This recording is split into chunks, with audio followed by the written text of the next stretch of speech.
అందరూ నమస్కారం.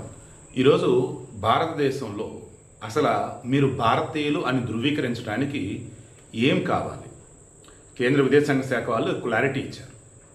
పాస్పోర్ట్ కూడా భారతీయ పౌరసత్వాన్ని ధృవీకరించదు అన్నారు. దాంతో సోషల్ మీడియా అంతా కూడా పోస్టుల మీద పోస్టులు. అమ్మ దీనమ్మ బత్తాయో, ఆధార్ కార్డు సరిపోదట, పాన్ కార్డు సరిపోదట, ఇప్పుడు పాస్పోర్ట్ వద్దన్నారు, మొన్న వచ్చేస్తేనేమో పాన్ కార్డు వద్దన్నారు, ఓటర్ కార్డు వద్దన్నారు, డ్రైవింగ్ లైసెన్స్ వద్దన్నారు. ఇంకేంటండి భారత పౌరసత్వాన్ని ధృవీకరించేదని చెప్పేసి పోస్టుల మీద పోస్టులు. అదేమంటే పాత నోట్ల రద్దులాగా ఇప్పుడున్నటువంటి ధృవీకరణ పత్రాలు మొత్తం రద్దు చేసి కొత్తగా ఏదైనా తీసుకొస్తాడేమో మోడీ అని చెప్పేసి పిచ్చి పిచ్చి పోస్టులు పెడుతున్నారు. కొంచెం ఆలోచించాలి కదా. సిటిజన్షిప్ యాక్ట్ 1955 అని ఒకటి ఉంది. దాని ప్రకారం 5 మార్గాలు మీరు భారతీయ పౌరులను నిరూపించుకోవటానికి. నెంబర్ 1, ఈ దేశంలో పుట్టినట్టయితే మీరు ఆబ్వియస్లీ బర్త్ సర్టిఫికేట్ వస్తుంది, ఎక్కడ పుట్టారు ఏంటి మొత్తం వస్తుంది. పుట్టుకతో వచ్చేది భారతీయ పౌరసత్వం నెంబర్ 1. నెంబర్ 2, విదేశాలలో పుట్టినటువంటి వాళ్ళు ఉన్నారు మన భారతీయులకు సంబంధించి. ఫర్ ఎగ్జాంపుల్ అఖిల్, నాగార్జున వాళ్ళ అబ్బాయి అమెరికాలో పుట్టినట్టు అతను. బట్ అతను పూర్వీకులు ఎవరు అన్నప్పుడు, ఎవరు వారసులు అన్నప్పుడు ఇదే కదా, భారతదేశం కదా వాళ్ళ పూర్వీకులు, అక్కినేని ఫ్యామిలీ వారసత్వం.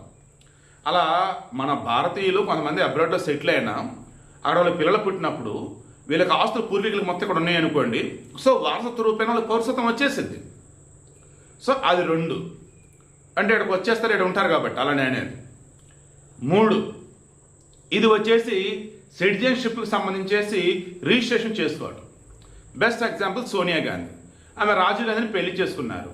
బట్ ఆ తర్వాత ఇండియాలో కొన్నాళ్ళు ఉన్న తర్వాత దానికి సడన్ టైం పీరియడ్ ఉంటుంది. ఉన్న తర్వాత ఇక నేను ఇక్కడే ఉంటాను, నా భర్త ఇక్కడే, ఇక నాకు సిటిజన్షిప్ ఇవ్వండి అని చెప్పేసి అడగటం. సో అలా. నెక్స్ట్ 4వ మార్గం, ఇది వచ్చేసి న్యూట్రలైజేషన్ అంటారు. ఇదంటే for example Adnan Sami, Pakistan singer, తర్వాత మదర్ తెరీసా, వీళ్ళేంటి ఎప్పటి నుంచో కూడా వీసా ఎక్స్టెండ్ చేసుకోవటం కావచ్చు, రకరకాలుగా ఏడా ఉంటున్నారు.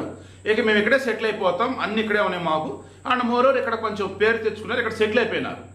ఇటు దుబాయ్లో, రిమైనింగ్ లండన్లో చాలామంది ఉంటారు, అక్కడ కూడా ఈజీగా పౌరసత్వం ఇస్తూ ఉంటారు.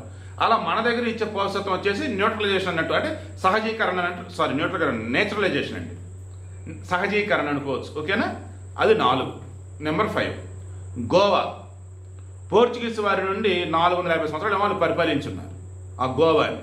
ఆపరేషన్ విజయ్ ద్వారా గోవాని భారతదేశం విలీనం చేశారు, ఐ థింక్ 1961. సో అప్పుడు ఏమైంది, భారత భూభాగంలోకి గోవా వచ్చేసింది. అంటే భూభాగం విలీనం.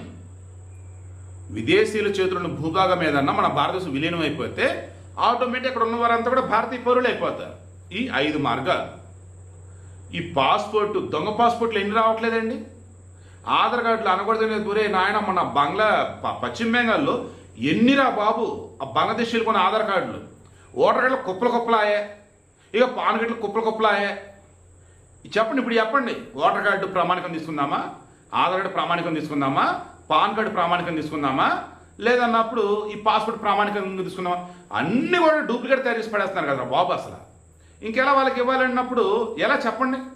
సో అందుకే ఈరోజు విదేశాంగ శాఖ చెప్పింది, ఒక పాస్పోర్ట్ ఒక్కటే సరిపోదే బాబు సిటిజన్షిప్ ప్రూవ్ చేయడానికి అని చెప్పేసి.